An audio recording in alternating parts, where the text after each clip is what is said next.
right, let's move on to our Spotify Wrapped and whatever, blah, blah, blah.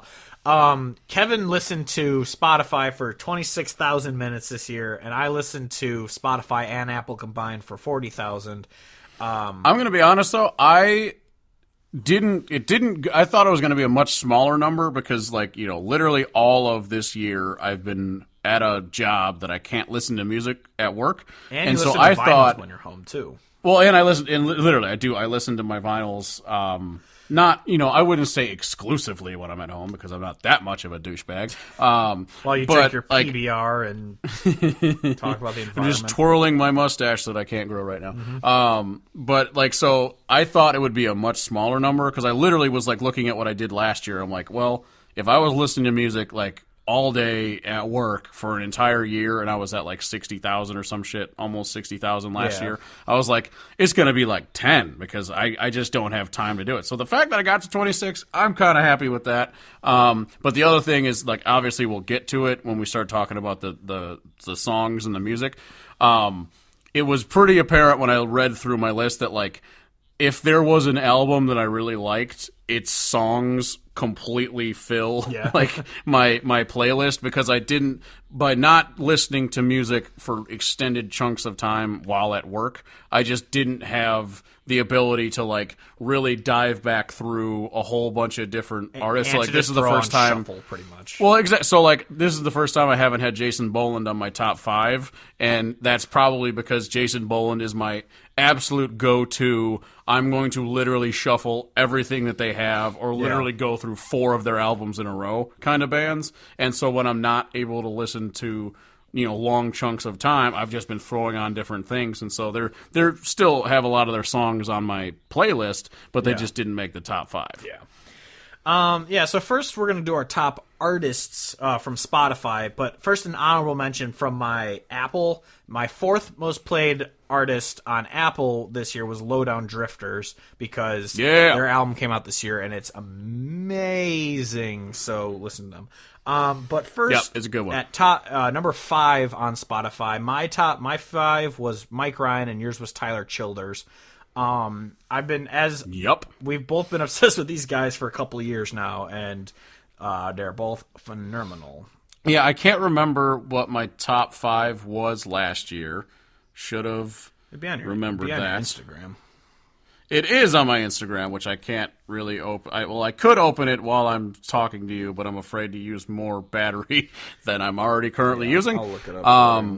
But I don't remember if Tyler Childers was on it last year, but I'm just glad to see him on there if he wasn't, because I have been obsessed with him for a while now, and I'm really glad that it's bearing out the way that I kind of anticipated. But like I said, I mean, I have Tyler both Childers of his. Was on yours last year. He was okay. I was like, well, I have both of his records on vinyl, and I know that I've listened to them a lot.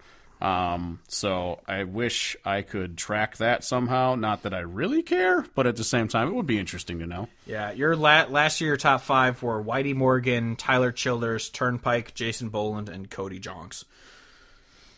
Nice. Yeah. At 4, this was my number 1 on Apple, was Brad Paisley, because obviously I still listen to him a shit ton. And your number 4 was Charles Wesley Godwin.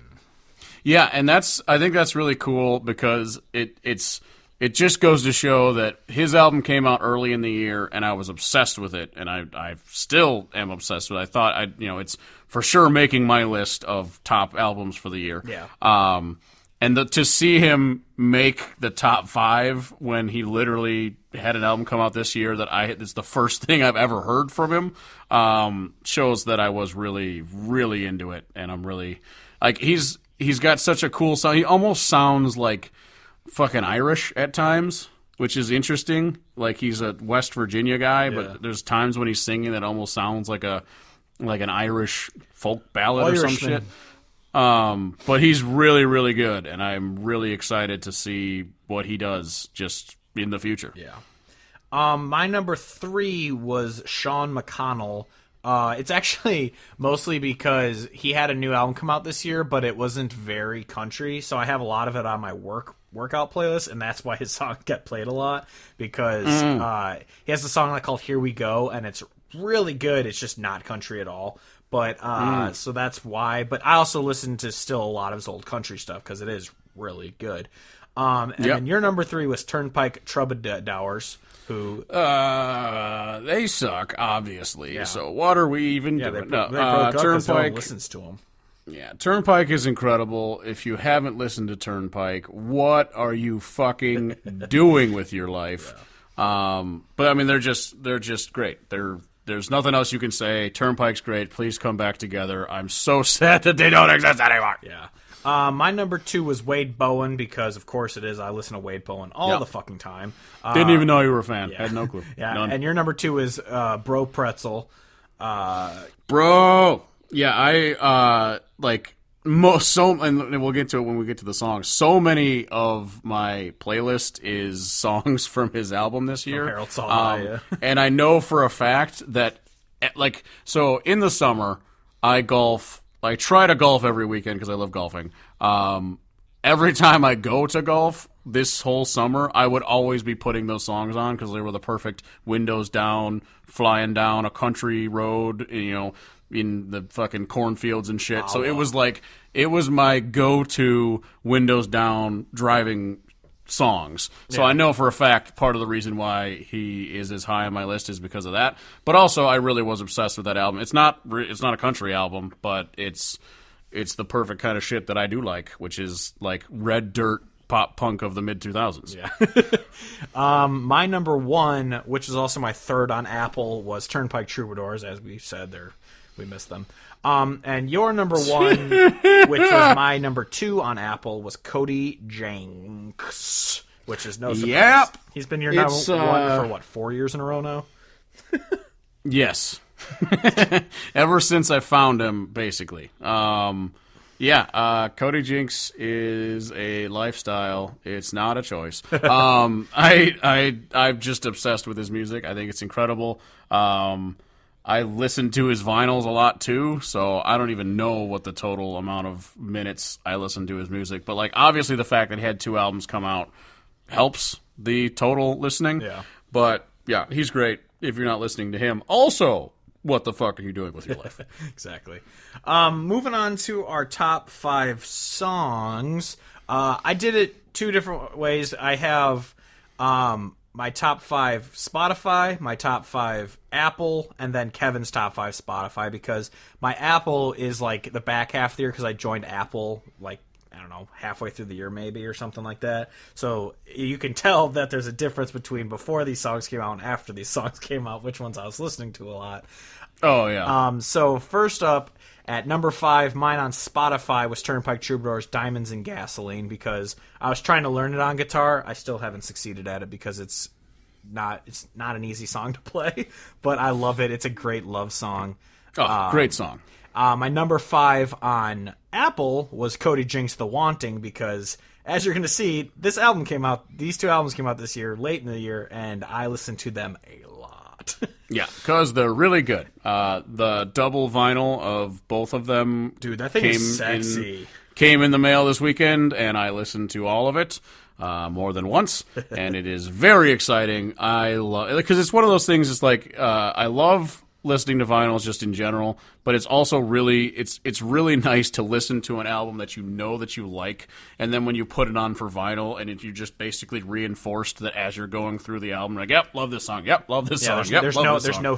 There's no hitting next on it, and so you listen to the whole album, and it's great. Your number 5 was Coetzel's Forever. Yep,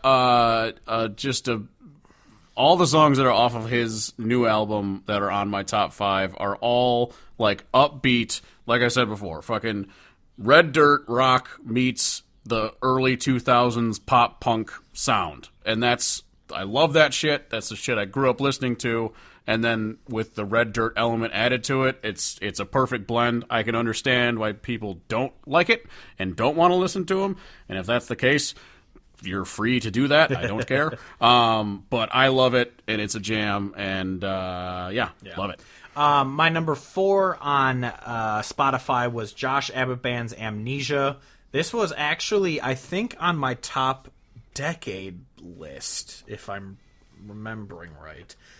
Because this song is one I've been listening to since this album came out, because as we've said many times, Front Row Seat by Josh Band is one of my favorite albums of all time. Oh yeah, and that is that album is the album that I keep forgetting to buy the vinyl of because I want to buy it because it's a great album and I know that it'd be a great album to have, and I keep forgetting to do it, and then every time we like mention them somehow on the podcast, I'm like, fuck, I was gonna literally do that and I haven't. So Yeah. I'll get to it eventually. Yeah. And then Great album, great song. My number 4 on Apple is Coulterwall's Kate McCannon, because I've done a lot of Coulterwall binges. Good old murder ballads. Yeah. I was preaching the gospel on why murder ballads are great to my friends the other day, and they were looking at me like I was a fucking crazy person. I was like, no. Murder is good. You watch murder Netflix documentaries all the time. I can listen to the murder song. Well, exactly. You people and your fucking, romantic murder nonsense bullshit, late night crap. Fuck you. I just want to hear people sing about it. Yeah. Your number 4 was Cody Jinks Must Be the Whiskey. Phenomenal. I'm actually surprised that was the one that is on here, but at the same time, that song is perfect because it's a jam, and you can listen to it just to be happy and jamming out and upbeat. But also, it's still like a really good song that it's like, oh, I fucking love this song. I want to listen to it. Yeah. So it got played for sure a bunch of different ways, and no regrets. Josh Morningstar, incredible co-write. No regrets. Love him. At 3 for me on Spotify was Shane Smith's All I See Is You. Not surprising. This song was probably my most played by them this year because it's just so fucking good. I love it. It's a jam. Yeah. They jam. It's a jam. Mm-hmm. Love it. My number 3 on Apple was Cody Jinks, Which One I Feed. This is my favorite from The Wanting. It's just this awesome song. As we talked about, it's such a cool thing it's about the white wolf and the black wolf and which one are you feeding that day, or the good or the bad. And it's really good. The duality of man. America. At 3 points At 3 on Spotify for you was Co Wetzel's Oustin. Yeah, this is like one of my favorite, because it's not a total fuck you kind of, it's a post-breakup song, but it's not a total, fuck you, but at the same time, it's also a fuck you, where he's just talking about, this girl who's now in Austin, and he's like, you always said you hated it there. What the fuck? Were you lying to me? Did you never care? You fucking dating some banker dude. I don't even know you anymore. Fuck you. And it's just it gets. I love how it's got the fucking. What is that? Is it like a xylophone with the little metal pieces that you hit? It's all slow with that, and then all of a sudden it fucking drops into super distorted power chords. And again, I understand why people don't like him. I also don't care. I like him, and I'm going to keep listening to him. Yeah. Next up at 2 for me on Spotify was Mike Ryan's When I Drink Beer. Not surprising. There's 6 Mike Ryan songs that I'll just randomly throw on my play next and just shuffle it into my songs. And When I Drink Beer is definitely one of the big ones. I'm actually surprised it wasn't New Hometown or Wasting No More Whiskey, because I think Wasting No More Whiskey might be one of my favorites by him. But When I Drink Beer is phenomenal. Yeah, great song. Love Mike Ryan. My number 2 on Apple, not surprisingly, because I've been listening to this one a shit ton recently because I learned how to play it. It was Turnpike Troubadours 7 and 7. Just love that song. So good. So good. It's probably my favorite. I can't remember if I actually had it as my favorite on our episode, but it's probably my favorite by them. Absolutely great song. Yeah. Just fantastic. Let's see. Turnpike Troubadours. When did we do that episode? 43. It's been a while. Damn. Shit. Your number 1, it was 7 and 7. Yeah. I just love the it's such an interesting take, and I think the uniqueness of it is why I think it's so incredible, where he's just from the perspective of seeing an old, girlfriend or whatever, in the supermarket, and him just kind of having this revelation about, just different directions their lives have gone, and where he's just I had no clue that I would be the one your mom warned you about. Like, I never saw myself as the bad guy. As the bad guy, as the one to look out for, to be careful, like, watch out for that motherfucker. Like, the fact is, like, I had no clue that was me, and then now that I see you living your life, and he's just like, could have said something when he just turns his shopping cart and walks away. It's just, it's so good. It's so well written. Oh, yeah. Then your number 2 was Co Wetzel's Ragweed. Surprisingly, Co Wetzel song. Yeah, and that's the thing. It's like, people are like, Jesus Christ, bro, you listen to a fucking bunch of Co Wetzel. I was like, yeah, all these songs I would play on the way to and from the golf course literally every weekend because they're jams. It was nice out, drinking beer. It was perfect. But seriously, if you don't miss Ragweed, you're a liar, because Ragweed was great. This is the one that I said before. I love this song. Other than that just douchey line, if she's got that fuck me mouth, it's just like, okay. Yeah. Well, you would be the same if you ragweeded. Exactly. My number 1 on Spotify, also not surprising because this is one I listen to a shit ton, is Wade Bowen's Day of the Dead. I absolutely love this song. Love that song. It's so good. Just the Mexican mariachi kind of feel to it, and when it does the outro with trumpets, with the horns, with the trumpets and the full mariachi, it is incredible. And every time I listen to it, I'm like, you know what? I want to watch Coco again. I know, that movie is incredible. It does make me think of Coco. That movie is incredible. That song is incredible. Yeah. Love it. My number 1 on Apple, this is the least surprising thing because I have been shouting how much I fucking love this song since it came out, is Cody Jinks' Ain't a Train. I absolutely love this song.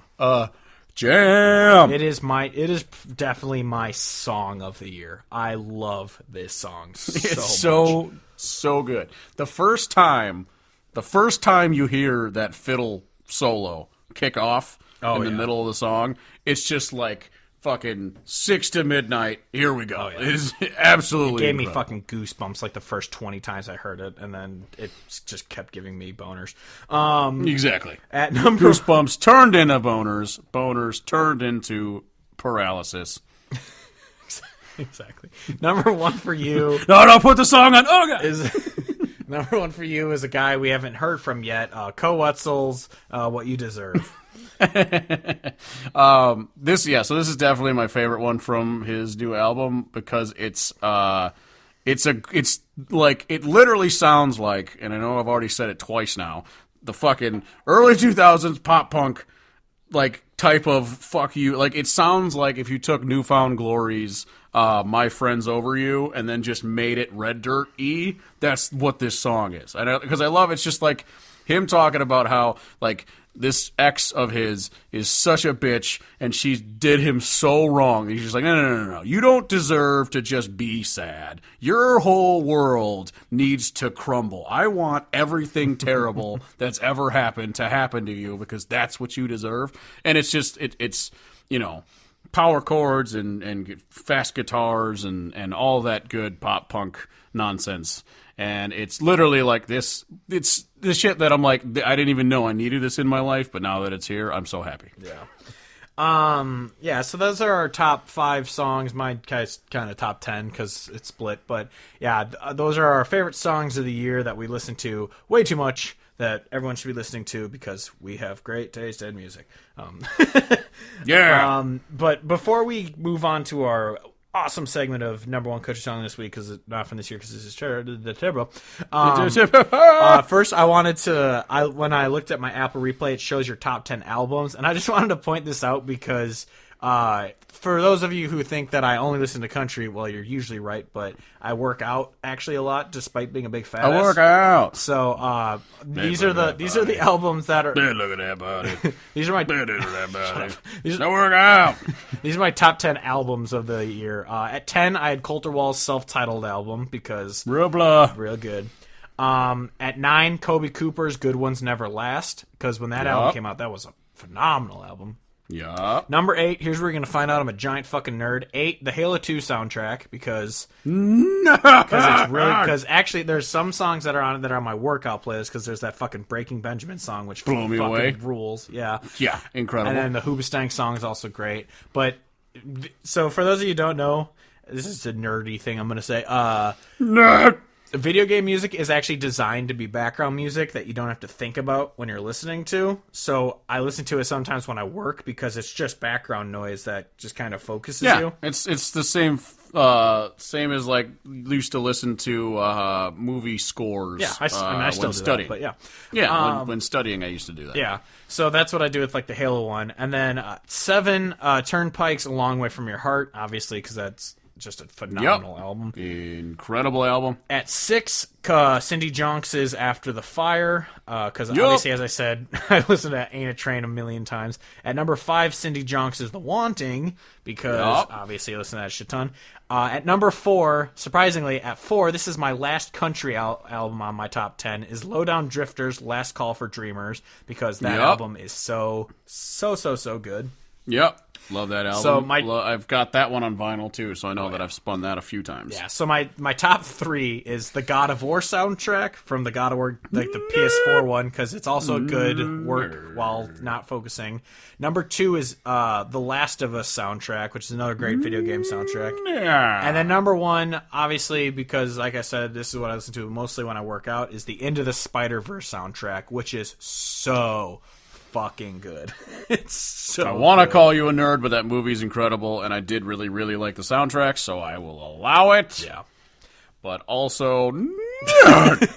Yeah. If my top music list or whatever, it's a lot of songs from that album.